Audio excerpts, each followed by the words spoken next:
my 2016 upset pick of the year. Wow. I'm gonna go ahead and I'm sure you know this game is on the schedule, but the Chippewas are coming to Virginia next year. Well, I can't give you a take on that until I know who's coaching our team next year. But yeah, I was going to ask you guys at some point. That sounds like a road trip for you three at least. I know Vuja's just probably too lazy to and doesn't care much about the chips, but you grab Guider, you grab Heights. If I'm still here, you guys come on down for some. It's a real. I mean, I think it's second or third week of September. So yeah. I think it's a possibility. Hey, we got a lot of wineries, a lot of breweries. We need to start branching out outside of the Big Ten here. Yeah, and like I said, if we got a different regime, it'll probably be a little more exciting as well. But the Chippewas, they don't seem to embarrass themselves in these out of conference games, so I'm sure it'll be at the very least a good game either way next year. I mean, I'd much rather be playing somebody like Kent State or somebody like that. Our schedule's so bad next year. We don't have a single name opponent at home, and we only have 6 home games next year too because we got freaking road games at UConn and Oregon. So, okay. What is the home crowd like? What is the atmosphere like for a Virginia football team? It's much different than probably anything you've ever seen. It's I would say a more I don't know what there's pockets. Some southern aspect. Yes, there's a very southern flair. There's a southern flair to it. There's some songs and some when we score touchdowns they sway. There's a lot of things that you would get a kick out of that are much different than the type of football we're used to watching where we're from. But it's a pretty. Well, yeah, but we're not it's way different than one of these intense, unless it's Virginia Tech. It's pretty nice. I mean, even when Penn State came and they're annoying as hell, there was little to no animosity. But when Tech's in town, that's a whole different thing. It's like all our fans spend all year waiting for one game to kind of let go of all their emotions, and that one's heated. It's like Michigan State fans were for 30 years until they started winning a few games here recently for the Michigan Week. So, yeah, I can relate to that, yeah. Well, who's your upset of the week for this week? Well, Bobby, as you know, I'm a Big Ten guy. I love the Big Ten. I may rag on them a little bit, but I'm going to keep it close to the vest here. And Minnesota is a 12-point dog going to that Iowa team. Iowa, starting to get a lot of respect here. Yeah. What are they up to, number 5 as of tonight? Yeah, it's ridiculous. But, who have they beaten? They've beaten Northwestern. They beat Pitt on the last minute, 57-yard field goal. At home. Minnesota, I've watched them play a couple times. Obviously, they put one hell of a scare in me a couple weeks ago in the TCF. I forgot the name of their stadium. Yeah. But regardless, Minnesota going on the road. I don't know that they win this game, but I think they put a scare into Iowa. I think so too. And we'll cover those 12 points. Yeah, Minnesota for 2 straight weeks has kind of hung around in games you didn't expect them to hang around, and those 2 teams are better than Iowa. And Iowa's due for one of these down to the wire. They could blow it. I remember when they were 9 or 10-0, maybe 10 years ago, and Penn State an average Penn State team came to town and beat them on a last-second field goal. Yeah. It feels like that type of game, and it feels like that's going to happen at Iowa too. It doesn't feel like that feels like that's going to happen to them at home. It happens to Kirk Ferentz every year. He always loses a game or two. He shouldn't lose every year. I mean, I love that they're good enough that they're not going to get rid of Ferentz because they're probably going to be 6-6 next year. They do this every 7 years where they have one good year, and then they every 3 years. Yeah, he saves his job every handful of years. Year's Bowl and those things are a perennial power. Yeah. You keep using that term, but I just don't want the big red hog Bielema to end up back at Iowa because he'll probably do a much better job at Iowa than Ferentz ever did. Sure. Yeah, I don't want that at all. My upset this week is one of your favorite Michigan coaches of all time. I got Rich Rod in Arizona upsetting Utah up there in out west in Zona this weekend. That they're getting, I believe, 6 now. and they had SC up. They had down 14-0 last week. As it was the first time Arizona had looked good in about 3 weeks. And to me, Utah doesn't feel like a team that's going to go 11-1. And I think they're due to lose a game on the road. And I just think that we'll be every week we're looking for these who's going to lose that you don't see coming, and that's the one I think's coming this week. I think Rich Rod. But I also got a scary thought that Rich Rod ends up heading to Blacksburg and takes over Virginia Tech. Which if that happens, I might be crying myself to sleep for a while. That would be a huge disaster. I feel like Rich Rod's a little bit inflated as a coach. I mean, yeah. He's gone to Arizona. He's done some nice things there, but yeah.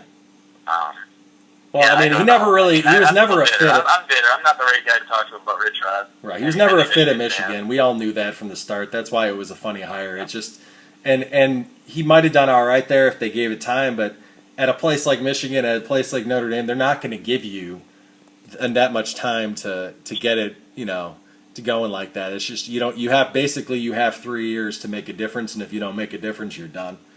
So I think Arizona is. I don't know how much more he can do at Arizona, even if he rises up every once in a while. So I think he ends up at somewhere like Virginia Tech or somewhere like South Carolina or somewhere like the U, somewhere that is going to be on the East Coast that's going to have a little more speed. So. Yeah. So we'll see about that. But we got the Rockets up 11 now. As having you on this talk has clearly jinxed the Huskies' chances at this moment. But Chippewas, during this conversation, Chippewas have cut the lead almost in half. I know it's not good. We might have to keep this going all night. I was pretty excited when we got on. Now I'm starting to sweat. It's one of those hockey things where next score seems like it's gonna dictate the game here, but. I like the Huskies' chances tomorrow in Buffalo, and then they get the boat rowers coming to DeKalb. And last year felt pretty disrespected when we played them. We were 9-point underdogs or something like that, and we beat them. And I'm hoping, at the very least, we keep PJ from winning a West Crown. And whether it's Toledo or somebody else that'll suck, but I just don't want him. I don't want him in the mix. That game's in DeKalb? Yeah, it's in DeKalb a week from tomorrow. And then we end with the flagship university of the state of shit, Ohio, in the last week.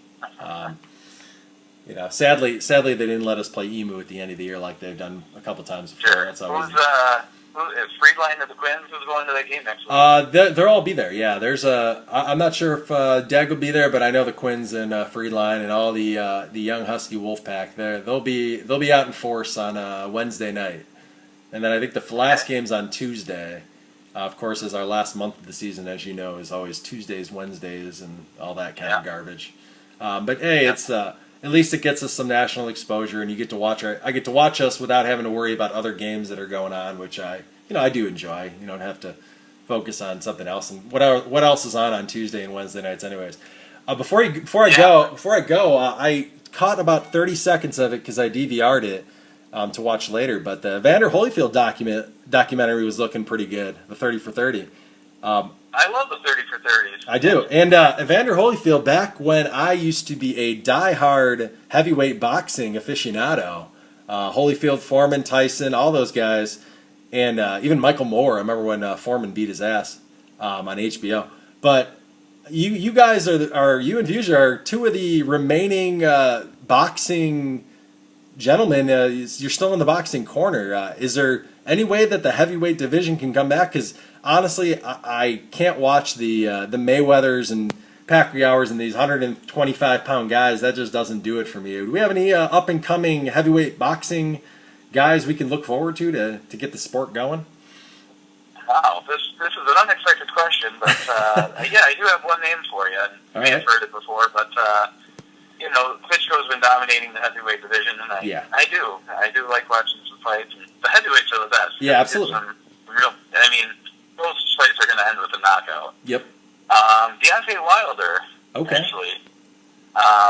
Sounds familiar. He's an American. That's good. I'm not going to pretend like I know a lot about him, but watched a couple of his fights, and real big dude, real powerful, knocks everyone out. He's pretty quick, actually, too, for a big guy. I would love. I might pay money to see him fight Klitschko if it happened. Okay. Wow. Yeah, I'm kind of tired of the Klitschko brothers. I mean, they're not going to fight each other, so it's to me they've kind of mucked up the sport where you can't really get a true champion, and you're stuck with these guys that seem like they have no peer besides each other. And I just think that I'm not saying that I dislike them or I hate them, but I sure won't mind when they hang them up and we can kind of get some fresh blood in there dominating the sport. Also, what's the deal with Geider and the hot dog gun? Was he close to shooting some hot dogs into the crowd that night? Well, yeah. I don't know that he was supposed to, but he went down there and they were shooting. He had this hot dog gun, and he went down there and asked the guy if he could shoot a couple off into the stands. And he was just a couple seconds late. They had run out of hot dogs, actually. So he got to pose with the gun a little bit. And I guess the guy's only advice for him was to not point it at people because they get scared. Yeah, I can imagine. We're heading to South Bend this Saturday. I'm going home, and the weatherman and B. Thorson and my dad we're all heading to South Bend. And on the way to South Bend, Geider is going to be meeting us. It looks like at the Four Winds Casino where you guys cleaned up last weekend. Oh, let's hope Kim Geider doesn't watch the broadcast here, but yes. We did all right. I'm going to go out on a limb and say that Kim's never watched the broadcast. We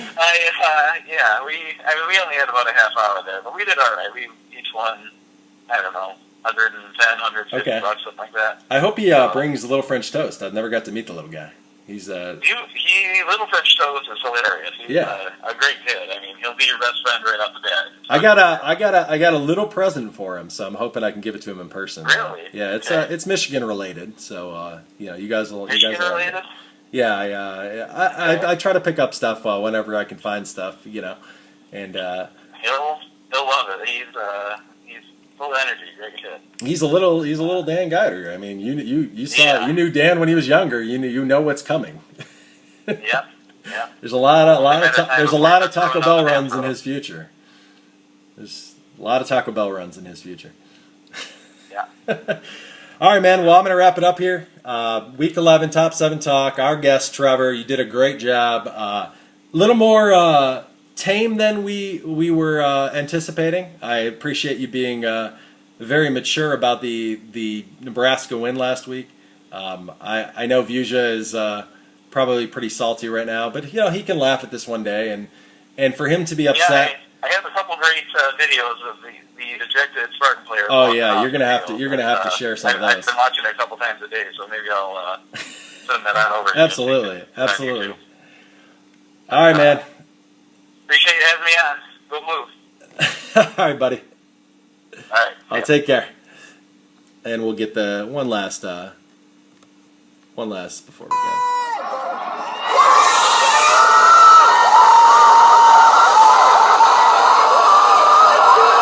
It ain't easy going undefeated in college football, I'll tell you that. MEP'S Week 11, Top 7 Talk. Go Irish, go Huskies. Go Wahoos and go Gators.